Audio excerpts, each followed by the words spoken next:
Lamar Jackson, Josh Allen go head-to-head on Sunday night to determine who will advance to the AFC Championship game. It's a battle of the top two MVP candidates, as well as a battle between the first-team All-Pro and the second-team All-Pro quarterback. This is going to be one hell of a matchup. Obviously, these two are the face of this matchup, but there's much more that goes into this game than meets the eye. So much is on the line, and so much goes into this game that we've got to break it down. It should be a fun one. Let's get into this. Ladies and gentlemen, boys and girls, children of all ages, Ravens flock, what is going on, everybody? Hope you guys are enjoying your day. Sunday night can't come any faster. This matchup is the matchup of the divisional round. It's arguably the matchup of the season. I cannot wait to see this game go down. It should be a fun one. Obviously, these two teams met up back in week 4, and Baltimore was able to get the 35-10 win. But this must be stated. These two teams are vastly different than the teams you saw in week 4 on both sides.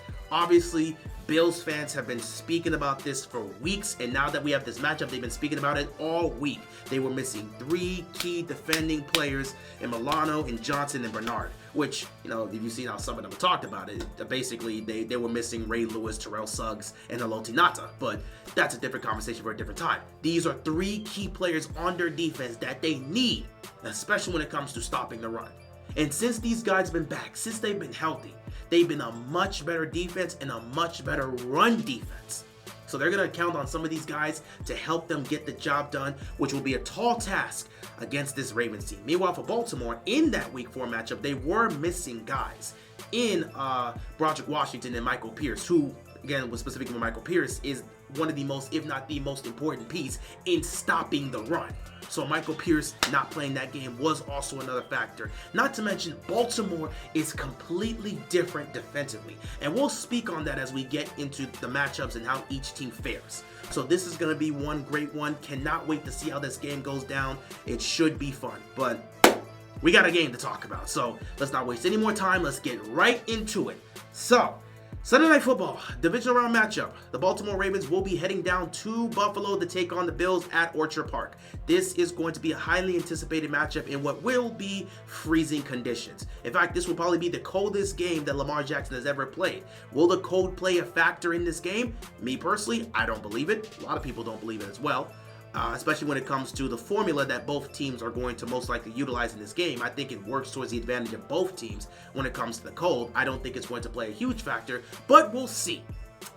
This is going to be a tough one for both sides. You know, that week 4 matchup, everyone loves bringing up that week 4 matchup. In my opinion, that holds no weight and will have no effect on this game because these two teams are dramatically different.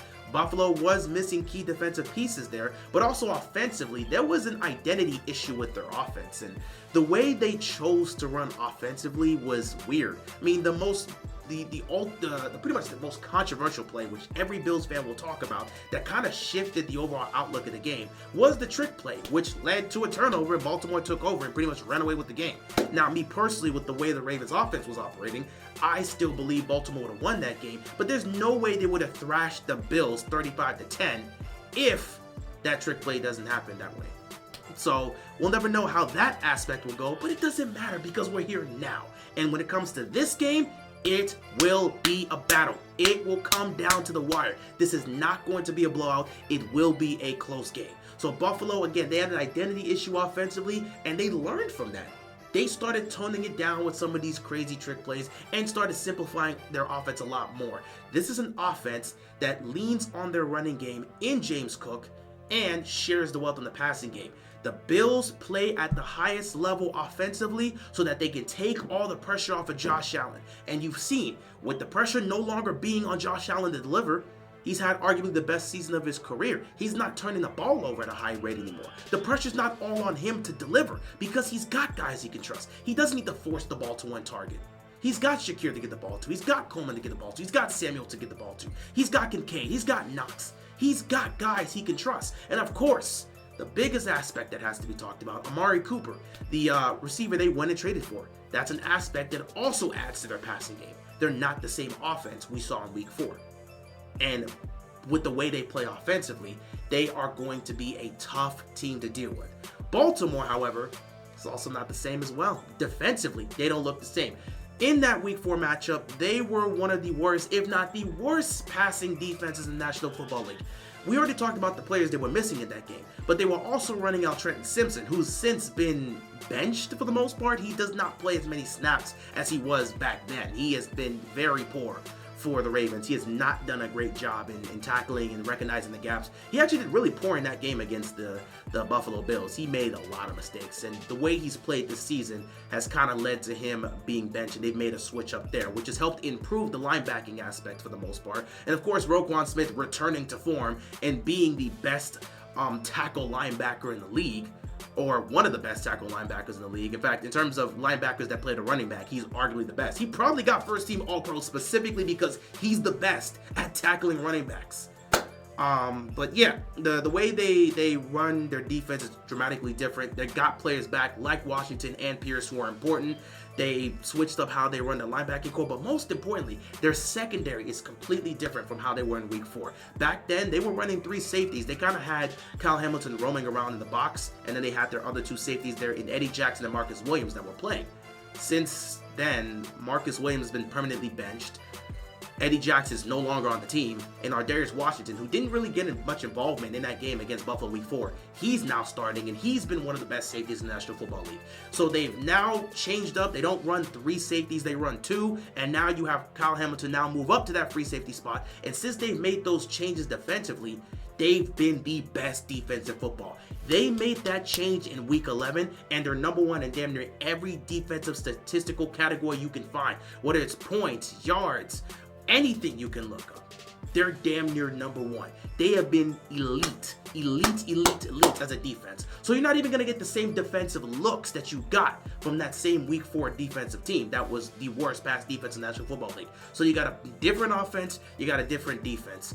So we cannot wait to see how these two go. As for Baltimore's offense, they've gotten a lot more comfortable with their game planning, and they're actually running things that they hadn't run earlier on in the season, such as utilizing 6 offensive linemen and really going towards that heavy set personnel, which is what they did last week against the Pittsburgh Steelers, and they found that to be incredibly effective. So that is something they may look to do against this Buffalo Bills team. So both teams aren't the same. Both offenses have made changes. Both defenses have had changes as well. So this is a completely new matchup, a completely new outlook with 2 completely different teams from what they were in Week 4 when they were both trying to figure out what they wanted to be. So with that being said, let's actually take a look at this new matchup. Forget about that Week 4 matchup. It's about this matchup. How do these two fare right now with the way they've played, with the way the teams look, with the way their offense and defenses have executed? How do they look right now currently? Well, let's talk about who has the edge. In terms of who has the edge with the way both teams have looked offensively, this is where things get tough. If you actually take a look at the numbers, it's eerily close. They both have a plus differential of 127. So they're outscoring their opponents this season by like 127 in totality. It's crazy how similar the numbers are. Like in terms of offensive scoring, there's a slight edge for the Bills, but it's both like 30, it's like 30.4 to 30.7 or something like that. It's very close. Offensively, every single statistic is very close. The only thing is Baltimore is leading in passing yards, rushing yards, and basically total yards in that aspect. But in terms of scoring and point differential, they're like really close, and a few other statistics too. So this offense for both sides is lethal. When you look at the 2 quarterbacks, they're in the same tier, they're in the same category. They're 2 of the big 4 alongside Mahomes and Burrow, so I pretty much say they're dead even at that walk. I don't like to compare one to the other. And of course, with the way this argument has been all season long about the MVP conversation, there's been tons of comparisons about who's been better, who deserves to be the MVP, yada, yada, yada. I put them in the same tier. They're 2 of the big 4 that's currently leading this era, so they're in the same tier. There is no advantage in that aspect. They both are great, and they're going to ball out. When you move to the next aspect, you look at the difference in the running backs. Who's got the edge there? I like James Cook. He's been great. He's been the X factor on the Bills offense, and he will be a key contributing factor in this game. But if we're talking about who's got the edge at the running back position, it's Derrick Henry. He's literally the main catalyst that will determine how this game goes. So Derrick Henry has a clear edge. So Baltimore gets an edge with the running back unit. When you look at the offensive line unit, that edge goes to Buffalo. They have been fantastic. They have been fantastic in protecting Allen all season. They've done a great job run blocking, but their pass protection on Allen has been fantastic this season. And Bills fans will absolutely tell you how great their offensive line is. Allen's the least sacked quarterback in the league. You can't get to this guy because of how stout their offensive line has been this year. Now, Lamar doesn't take a lot of sacks either, and his offensive line has been massively better over the last few weeks, and they've dramatically improved from what they were earlier in the season. But if we're going to make comparisons between offensive lines, the Bills definitely do get the edge in that aspect. And the Bills fans are hoping that offensive line can hold up against the defensive front of the Baltimore Ravens. Because if that Ravens team gets to Josh Allen, it will be a long night. But if they can protect him, Allen will have time to try to carve out the Ravens defense. So the edge for the offensive line goes to the Buffalo Bills. Next up, the tight end unit. I don't think there's much that needs to be said there. The advantage goes to the Ravens. Mark Andrews is one of the 3 best tight ends in the National Football League. Arguably, higher than that. However you want to say it. Obviously, with the way Bowers has played in his rookie year, he's been great. And you do have other great tight ends, but it's been a consistent aspect between these 3. Mark Andrews led all tight ends in touchdowns. He had 11 this year. I mean, he returned the form. This is the Mark Andrews you expect to see. He's one of the best for a reason. We always talk about Kelsey, Kittle, and Andrews as being the 3 best tight ends, and we always have to alternate between those 3. So I would still say the advantage is there. Not to mention Likely, 6 touchdowns on the season as well. He's been a monster. He's been a beast. And both of them have showcased they can win any one-on-one matchup if you put them against any linebacker, any corner, whatever you want to do. They can win one-on-one matchups, and they've done that all season long. They have the better tight end duo. I do like the tight end aspect for Buffalo, and they're going to rely on that because they got plenty of weapons to utilize. But I just feel like Baltimore has the edge in the overall aspect of the tight end unit. So the advantage goes to the Ravens. Last but not least, you have to look at the receiving core. Zay Flowers is probably not going to play. John Harbaugh did say that even if he doesn't practice, he has a chance to play. I just don't think it's going to happen, nor do I think it should happen. If he hasn't practiced all week, you don't put him in that level of temperature, in that level of game, with that type of weather, with him dealing with an injury, and just say go play for 60 minutes of highly intense playoff football when you haven't played in 2 weeks. I just don't think that's going to happen. Now, of course, if you're going to need him back if you were to advance the AFC title game, but that would at least give him more time to get more healthier, and I don't think this is the week that he's going to come back, if he is going to come back. So, yeah, I don't see Zay Flowers playing in this game. I'd be shocked if he's out there, but who knows what's going to happen. But, yeah, without Zay Flowers, you're looking at this aspect of the Ravens receivers being essentially Bateman, Aguilar, and Wallace, as well as utilizing Anthony Miller and utilizing Tez Walker, however you want to go at it. But their 3 would be Bateman, Aguilar, and Wallace. Meanwhile, for the Bills, obviously you're utilizing, Shakir, Coleman, and Cooper. That's just a better wide receiver trio. So I would give the edge to the receivers. Obviously goes to the Bills. It has to go to them. If Zay Flowers was here, we have a more fair conversation. We have a more even matchup. But with no Zay Flowers here, it's tough to sit back and say the Ravens receivers are better than the Bills receivers in this matchup. So the edge goes to the Bills. So when you count it up, we're dead even for the most part. It's dead even between 2 offenses, which makes perfect sense with the way things have gone. Also, another aspect for the running game is Justice Hill, who also gets utilized in the backfield as another receiver in the passing game, and has honestly been low-key an X factor for the Ravens offense as well. So that is another trinket that the Bills defense does have to pay attention to, because he burnt them last time for a touchdown, so they have to worry about him. He can run routes as well. But yeah, it's about even offensively.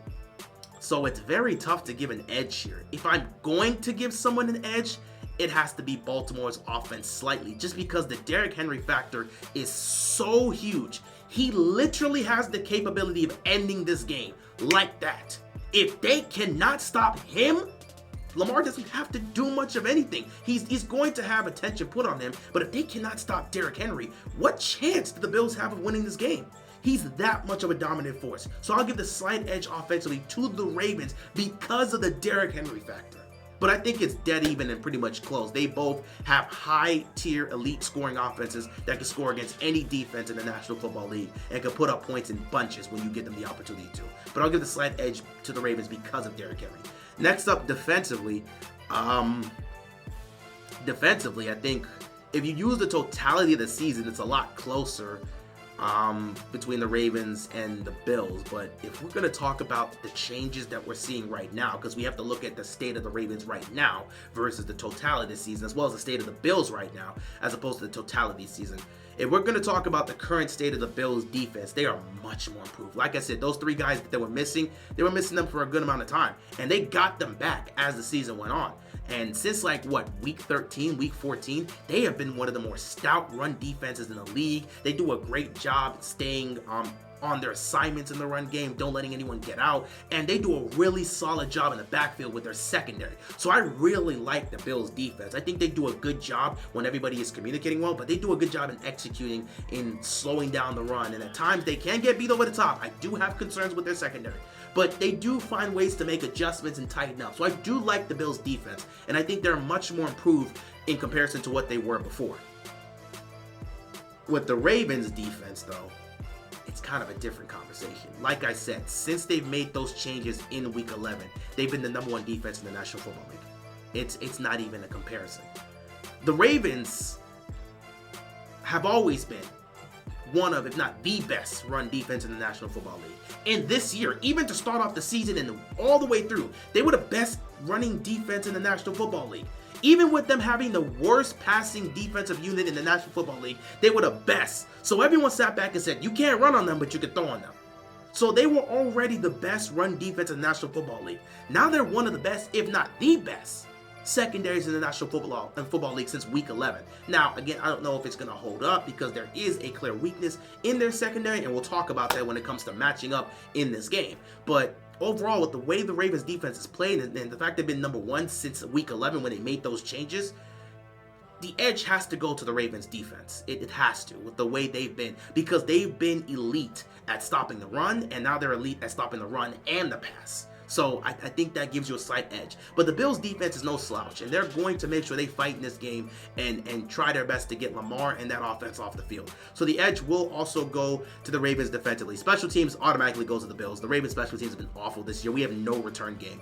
And yeah, both kickers and Bass and Tucker have missed a lot, so that kind of evens out. But the fact that we have 0 return game definitely is going to hurt us at times because it causes our offense to have to go out there and start opening drives inside our own territory. Our first 3 offensive drives last week against the Steelers, we had to go 95 yards. In the second drive, we started at the 15. We got into midfield and punted. And then the third drive, we drove 85 yards for a touchdown. So we're not getting favorable field position because of how bad our return game has been. So yeah, that's an advantage that goes to the Buffalo Bills. Overall, when you look at this is a matchup that favors the Ravens to win. But that doesn't mean the Buffalo Bills don't have a game plan that can absolutely help them win. They have ways that they can make this game favor them, and they can certainly win this. So let's actually talk about the game. We've talked about the matchups and how they fare. How is the game going to go in terms of offensively and defensively? What do both teams need to do? Well, for the Ravens, I think it's a lot more simple to explain what they need to do offensively. The Bills, it's also simpler to explain what they need to do offensively, but not to the extent of the Ravens. The Ravens executed a clear formula. They executed a clear formula when they played the Steelers last week. They ran the ball for about 50 times for 300 yards. They just played bully ball for 60 minutes. You could not stop them. Derrick Henry is a serious problem. And then you mix in Derrick Henry with the zone read option with Lamar and Henry, and that becomes even more of a headache. Pittsburgh and Kansas City have been the 2 best teams that have played the run game the best out of any team the Ravens have faced this season. Pittsburgh's seen it more than anybody. They couldn't stop it a few weeks ago. They couldn't stop it last week. And Baltimore pulling out that extra trinket of bringing in 6 offensive linemen is something they weren't doing earlier in the season. But now they're really focusing in on this run game, and they're really committing to it by bringing in an extra offensive lineman just to play bully ball. So offensively, the goal is there. You're going to play bully ball. Because when you look at the end of the day, they're going to have 6 offensive linemen out there to block. They've got 2 great tight ends that can block, whether they're going to use Andrews and Kolar, or Andrews and Likely, or Likely and Kolar. All 3 of their tight ends can block. So that's 6 offensive linemen, plus their 2 tight ends. And then you forget about their 300-pound fullback in Patrick Ricard, who's also great at blocking. So now you've got essentially 9 guys that are blocking for Derrick Henry. Are you serious? Is there any other need to run another game plan initially? No, the formula is there. When the Ravens have rushed for over 100 yards with Derrick Henry, they're undefeated. They are undefeated when Derrick Henry's rushed for over 100 yards. They're undefeated this year. And they've beaten teams by an average margin of 16. Against playoff teams, that goes up higher, but we're not here to talk about that. They're dominating teams when Derrick Henry can just run all over your defense. So the game plan is simple. You play bully ball. You bring in Jones as that extra offensive lineman. You have your two tight ends out there blocking. You get Patrick Ricard right there next to Derrick Henry. You let Derrick Henry get a running start. You do that for 60 minutes. You play bully ball for 60 minutes. You're going to do damage.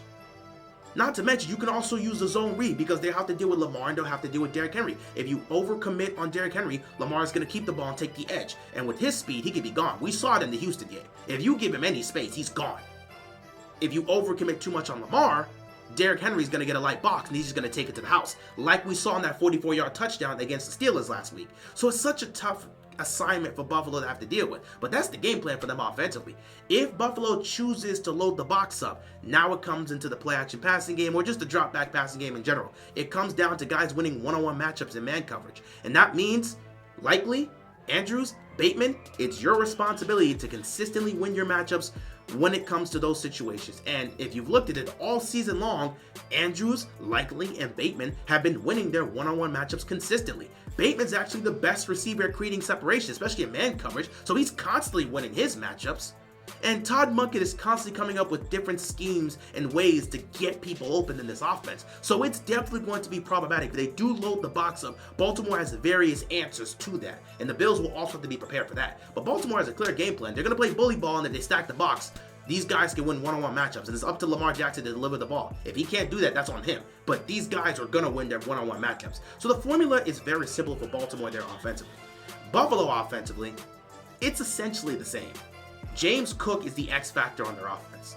He allows Josh Allen to be Josh Allen without having to put all the pressure on him to do everything. He doesn't have to be the run and pass game anymore. James Cook, if he gets going on the Ravens defense, it opens up everything. It opens up everything for Josh Allen and these receivers because now the pass game comes down to guys got to win one-on-one matchup. And if I'm the Buffalo Bills, I think it's simple in terms of how this is going to go. Now, me as a Ravens fan, it doesn't really matter if I'm saying this.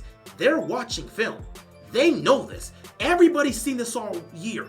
Everybody's been actively seeing this all year. Bailey Zappi ain't played no snaps for much of the year. He came in against the Browns and saw this. There's a clear weakness in the Ravens defense. Brandon Stephens. You don't want to throw to Marlon Humphrey because he's locking things down. You don't want to throw to Nate Wiggins because for the most part he's locking things down. You don't want to throw towards Kyle Hamilton, and you don't want to have to test Ardarius Washington with the way he's playing.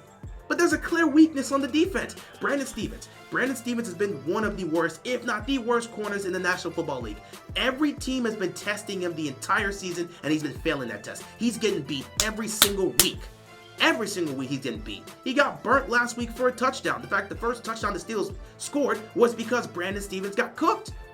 Everybody knows he's a clear weakness. So if the running game can get going for Cooks, it becomes whoever offense on Brandon Stephens.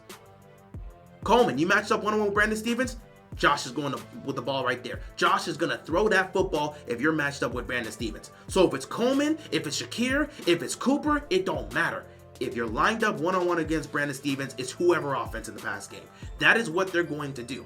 Baltimore obviously, says they have an answer for that. John Harbaugh says that they start targeting him because he was aware of this and he talked about this. If they do target him, we'll have to start shifting our coverage more towards Brandon Stephens, which we'll see how that works out for them. But I still think at the end of the day, they're going to play whoever offense on Brandon Stephens. And if you're the Bills, that's probably the answer in the pass game because he's constantly getting cooked and he's not going to be able to stay in front of Amari Cooper one-on-one. He's not going to be able to stay in front of Coleman one-on-one, and he's certainly not going to do anything with Shakir. So I think that's a perfect aspect to really try to enforce, which is something Buffalo has pretty much seen on film and already have a game plan for that because they know he's the weakest link. Why would I test out Marlon Humphrey, who's an all-pro corner and locking things out? Why would I test out an all-pro safety in Kyle Hamilton? Why would I try to test out this rookie that's been locking things down all season when I can exploit arguably the worst cornerback in football in Brandon Stephens? So they know where they're going to go with the football. It's going to be towards Stephens. So their game plan, run the football, open things up in the pass game, and then whoever offense on Brandon Stephens. I think that's going to be their game plan. And if Baltimore doesn't have an answer for that, well, Buffalo's going to win the game. But yeah, speaking of answers, we've got to talk about the defensive side, because it's up to the defense in both sides to get the job done. I think the game plan for both sides is simple in terms of what needs to be done, but the execution aspect is entirely different for both sides. The formula, or at least the game plan, is very simple for both sides. Stop the run, make them one-dimensional to pass. Baltimore is the best run defense in the National Football League. James Cooks he opens everything up. He's the X factor because he opens everything up, and he just takes the pressure off of Josh Allen to have to handle everything on his own. If the Ravens defense shuts down Cooks and makes Josh Allen and that offense one-dimensional in the passing game, they have a high chance of winning this game. The same can be said for the Bills defense. If they can shut down the run game and force the Ravens offense to be a one-dimensional passing game, they have a high chance of winning this game. Both defenses know what they need to do. You make both offenses one-dimensional, you have a high chance of winning this game. Doesn't mean you will, because at the end of the day, like I said, Andrews, Likely, Bateman can consistently win one-on-one matchups. Coleman, Cooper, Shakir can consistently win one-on-one matchups. It just comes down to the quarterbacks executing those situations. But making them one-dimensional makes the game so much easier for you, and it allows that wear and tear that you would eventually get having to stop the run for 60 minutes. It'll minimize it if you're able to contain it early on. So both teams know what they need to do in terms of game plan. Executing is different, because Baltimore has the bodies to be able to execute stopping the run consistently with James Cook. It won't be easy, but they do have the method to slow down and contain James Cook. Again, we don't need to speak much on that week 4 matchup, but they did go up against Cooks there, and they were able to relatively contain him, so they've shown they can do it. If they're able to execute and zone in on that, that will be the aspect that will help them. Obviously, the main assignment there is Roquan Smith on James Cook. That is his assignment. He's been the best linebacker in football in stopping running backs, so it's his job to slow down Cooks, especially if he breaks past that line of scrimmage. It's his job to get him down, and Hamilton will occasionally be helping out to make sure we make those tackles. So yeah, the defense has a clear understanding of what they need to do, and they're going to execute that for the most part. In terms of the passing game, it just comes down to one-on-one matchups, and if they have to shift their coverage to make sure they give extra protection so that they can't just target Brandon Stevens all day, then it just comes down to Marlon Humphrey, Nate Wiggins winning their matchups and making sure they don't give up anything against those receivers, and then Ardarius Washington and Kyle Hamilton managing everything over the middle to make sure those deep shots down the field don't happen. So yeah, if they keep everything in front of them, they should be fine, which is the way the Ravens always like to run their defense. So I think the game plan is simple for them, and the execution is a lot more manageable. Not easy, but a lot more manageable than what the Bills defense has to deal with. Because the Bills defense, they've got to deal with Derrick Henry. And here's the thing. They have been a fantastic defense. They have been dramatically improved. They are severely improved, several times better. They're several times better than what they were in the beginning of the season. And that's because you got your guys back. Being healthy is so important. You gotta understand that. Being healthy is so important. So them being healthy dramatically improves the aspect for their defense. So they'll be better prepared to try and stop this run. But again, it's not gonna be easy. It's not gonna be easy. They're going to have to deal with Derrick Henry. And slowing down Derrick Henry is going to be incredibly problematic. It's going to be problematic. Because when he was in Tennessee, you couldn't even slow him down to an extent. The only way you could is everybody had to lock in and zone in on specifically Derrick Henry. But you can't do that in Baltimore because of the Lamar Jackson factor. He also takes precedent. And with that zone read, it's so difficult. So the Bills defense, they're going to have to figure out what they have to do, man. They're going to have to figure it out. And I still have a bit of concerns about their run defense. Bills fans can sit back and talk about the guys they had, but you still saw some of these things in the wild card round, and they'll ignore it, but I have the numbers here. Because again, the Broncos, they're not a great running team. They're not. But even they found areas where they could run the football. It's just there wasn't a lot of opportunities because, again, the Broncos, I don't exactly know what type of game plan Sean Payton came out here with, but it was an awful game plan. But the Buffalo Bills sniffed that out for the most part, so good on them. But if you look at the rushing aspect in that game last week with the Denver Broncos, Bo Nix got out the pocket and scrambled. He had 4 attempts for 43 yards. That's average. That's 10.8 yards per attempt for Bo Nix. Javonte Williams ran the ball 7 times for 29 yards. That's 4.1 yards an attempt. Bo Nix is not Lamar Jackson, and Javonte Williams certainly is no Derrick Henry. Even though they dominated these guys, they gave up an average of 4.6 yards per carry in this game. That is dangerous. That is incredibly dangerous. They're much better at stopping the run. But the fact that Bo Nix was able to get out of the pocket and scramble against these guys, what do you think Lamar is going to do?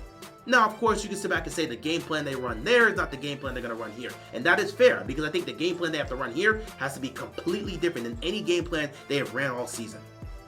They like to play a lot of nickel. They like to have their DBs out there. They can't have that, man. They cannot be light in the box against Derrick Henry. I think they're going to have to bring out a lot of their heavy linebackers, and I think for the most part, they're going to have to stack the box. The game plan for the Buffalo Bills has to be stacking the box at all costs. And that's going to be incredibly difficult because, like I said, Baltimore can just sit back and play bully ball even if you do stack the box. They'll play 6 offensive linemen, they have their 2 tight ends that can tackle, and then they have a 300-pound fullback that can also block. Not a tackle, excuse me, block. They've got 6 offensive linemen that can block, 2 tight ends that can block, and a fullback that can also block. That's 9 guys blocking for Derrick Henry. I want to repeat that. That is 9 guys blocking for Derrick Henry. Even if you load the box, it doesn't fully guarantee you're still going to stop Derrick Henry from running the ball. But it is their best chance. Their best chance at slowing down this run game is loading up the box and hoping for the best. They have to load up the box, but I also think assignment football has to be focused. A lot of people are already saying Milano is going to be spying Lamar Jackson. I personally don't know how Milano is going to do against Lamar in the spy game. Obviously, you see Ravens fans bringing up the time he broke his ankles in 2019, which again has nothing to do with now. But fans on Twitter and social media are just throwing all these clips and stats back and forth like it's gonna from like previous years, as if that's going to have any specific effect in this game. It's just banter and trash talk. It doesn't mean much. But yeah, Milano's gonna be spying Lamar Jackson, and I'm gonna wish him the best on that one. If you're a Bills fan, you gotta hope he holds up, because everyone always talks about spying Lamar Jackson, but a lot of times these spies don't work on Lamar. And in this aspect, when you do throw a spy on Lamar, you might get a situation like the Houston Texans where you don't know if he's going to take off or if he's just standing there trying to buy time. Is he standing there because he's trying to get me to bite towards this inside so he can cut outside? Or is he waiting for me to try to bite outside so he can juke back inside? Or is he doing that to try to buy time to find someone downfield? That literally happened on the touchdown to Isaiah Likely. They didn't know if he was going to take off or he's buying time. By the time they realized what he was doing, it was too late. He found Likely, who got open. So even if you're spying Lamar is not just looking to immediately take off. He's looking to buy time too. So that can also become problematic, because once the play breaks down, anything can happen. So Milano's going to be spying him, but I don't know how well he's going to do in that aspect. The best player I've seen spy Lamar Jackson in the National Football League was JOK for the Cleveland Browns. JOK did a fantastic job against Lamar. And even then, he was winning that matchup like 45, 50 times. It's so difficult to spy Lamar. But I don't know if they have a choice. They may have to do so. Because if they're going to stack the box, somebody's got to pay attention to Lamar. Because if he pulls that ball back and gets the edge, that's problematic. So again, this defense, man, this defense has to... It's so difficult. I've been asking this all week long. What is the Bills' game plan for Derrick Henry? What are they going to do to stop him? Because again, they don't have the level of size that Pittsburgh and Kansas City has when it comes to stopping the run. They're light in the box.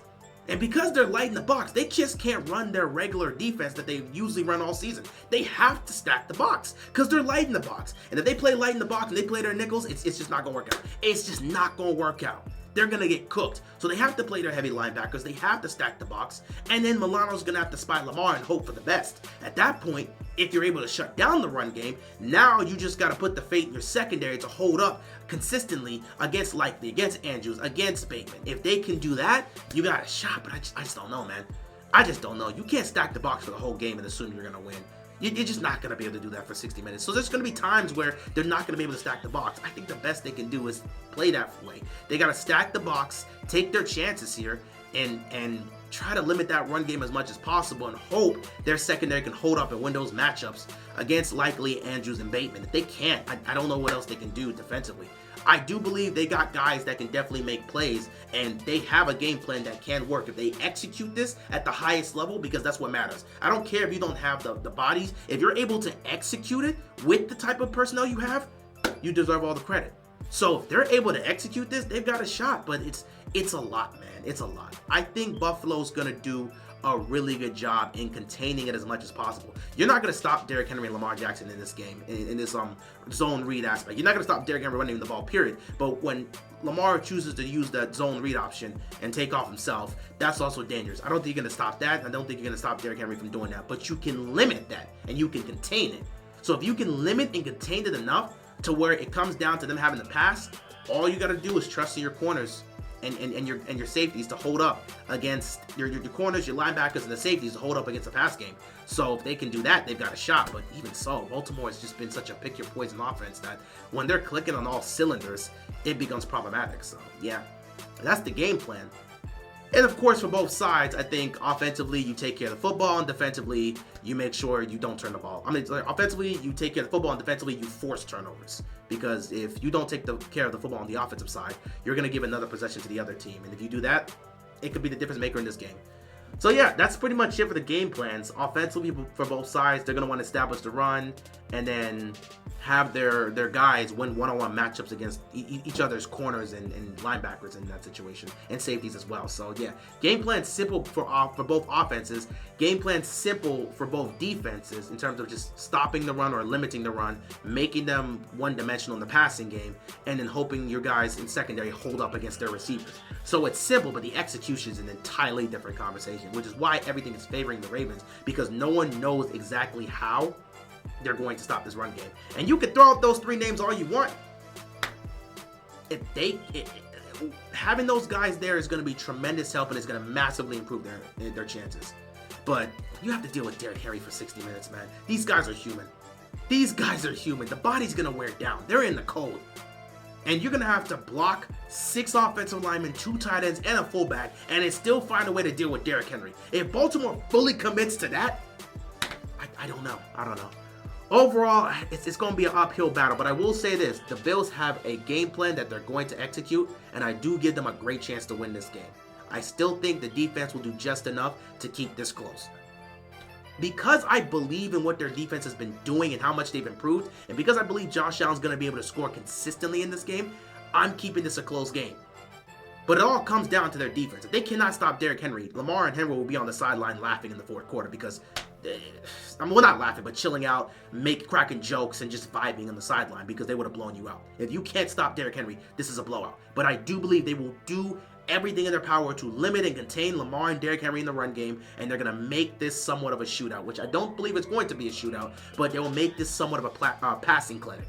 So we'll just see. I really like this Bills team and how much they've improved since week 4, which is why I say it's a completely different game, and it's an entirely new game compared to that other matchup. I really like what I've seen from the Bills, and I think they have the game plan and the matchup to make this a tough game for the Ravens. This is not going to be an easy game. It's not going to be similar to week 4. Baltimore is going to have a tough time dealing with Buffalo, but I believe what Baltimore does well will be enough to win this game, and if they run that same formula that they've been doing throughout the season that's allowed them to be undefeated when they have given the ball to Derrick Henry and he's rushed it for over 100 yards, if they run that same formula, they run that heavy personnel and play bully ball like they did last week against the Steelers, I see them winning this game. But it'll still be a close game no matter what. Ah, boy. Overall, let's get to these predictions because I have been talking a lot. This is a really, really tough matchup. Who am I taking in this game? Well, obviously, as a Ravens fan, you know I'm picking the Ravens, but I'm not picking the Ravens out of biases. I just look at this matchup, and it just favors the Ravens. Even in the cold, it just favors the Ravens' run game. It's so tough to have to deal with Derrick Henry for 60 minutes. These guys are human. You can act like these guys are Madden players, like, oh yeah, we got these 3 guys back. They got to stuff them for 60 minutes in the cold? For 60 minutes in the cold, your body's going to wear down. So hopefully they're able to contain him, but like, This is tough, and the same for the Ravens defense. I mean, Cooks is going to get a few carries that is just going to be for 10 plus yards. I will say this though, the Ravens defense has given up one carry. They've given up one carry that has gone 25 plus yards this season. The only carry that's gone 25 plus yards, Saquon Barkley in the fourth quarter in Baltimore when the Ravens faced the Eagles. That was for the touchdown to give them the will to extend their lead to double digits.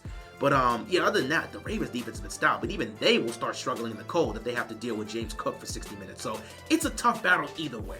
It's gonna be a tough battle either way. But I just think this matchup specifically favors Baltimore, and this favored matchup is going to be the advantage that helps Baltimore ultimately win this game. Overall, my final score predictions, 24-20 Ravens. I can't see this being a blowout. There's no way. If Baltimore blows out Buffalo, I will be in complete shock. If Buffalo blows out Baltimore, I'll be in complete shock. There's no way this ends in a blowout. And I'll say this, man. Everybody will have to put respect on the Buffalo Bills' name if they find a way to win this game. With what they have to deal with, this is an uphill battle. With what they have to deal with, especially on the defensive side, dealing with Lamar and Henry, if they find a way to win this game, you have got to give respect to them. I don't care how you feel about them. I don't care about the beef that's happening between both fan bases. If this team finds a way to win this game, if they find a way to beat Baltimore in this 60-minute football game, if they find a way to contain Lamar and Henry for 60 minutes, they deserve their flowers. No question. No question. But yeah, I got Baltimore winning at 24-20. It's going to be a tough game. It's going to be a close game. I don't think it's going to be a high-scoring game. I just feel Baltimore is going to stick to their identity of playing bully ball. The Bills will respond by stacking the box and keeping that as little. As they're going to try to contain it as much as possible. They're going to try to make that as little effective as possible. And then it's going to come down to likely Bateman and Andrew winning matchups. And they've been doing that all year. So I trust them to continue that. I think Josh Allen's going to make his plays. James Cook is going to be, he's going to make his plays here and there in the run game. Baltimore's going to do a good job stopping the run, or at least containing James Cook. But he's still going to have his moments. Josh Allen's going to have his moments. Those receivers will be able to ball out against Brandon Stevens. And they're going to make plays as well. It's going to be a close game. It's going to be a tight game. It's going to be a contested game. But I'm going to give the Ravens the victory. I have them winning 24-20 and advancing to the AFC Championship game. Other than that, we will see what happens on Sunday, man. But let's just appreciate the fact that we have this great matchup, this incredible matchup. This is going to be fun. This is going to be great. I can't wait to see these two teams go at it. You know, you got these two guys that have arguably been the two best quarterbacks this season. And they're just playing at such a high level. One of them is going to win MVP. Obviously, the votes have been casted. And the fact that you've got the first team All-Pro and the second team All-Pro quarterback going up against each other it's just wonderful. Getting this matchup here is just fantastic. And I hope we can appreciate what we're seeing here, because let's appreciate that we get to watch this matchup. Let's appreciate what these two have done this season, because it's been amazing. It's been historical. It's been great. Let's appreciate these guys. And whoever wins, man, they absolutely deserved it.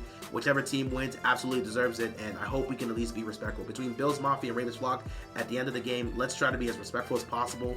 And just, yeah, let's try to handle this with class. And let's see how this game goes Sunday night, man. I'm excited. I'm very confident about the Ravens' chances of winning, but obviously it's going to be a tough game. It's going to be a tightly contested game, and it's going to come down to the wire. And I will put my faith and believe in the Ravens winning that matchup, because I've seen them go through adversity throughout the season. They've been down by double digits multiple times this year, and they have a winning record when they do so. So I trust in them in being able to deal with these situations. They've gone through the adversity. They've been battle tested. They've faced off against every team in the AFC playoffs. I know they're ready for the moment, and I fully believe they're going to win this. I have to be fair. I have to be objective. I have to speak of both sides, because this is such an important matchup and a tough matchup that's literally a coin toss. People are scratching their heads as to how this game is going to go, because it's that damn close. But we'll see what happens. I got the Ravens winning 24-20, advancing to the AFC title game, and we'll go from there.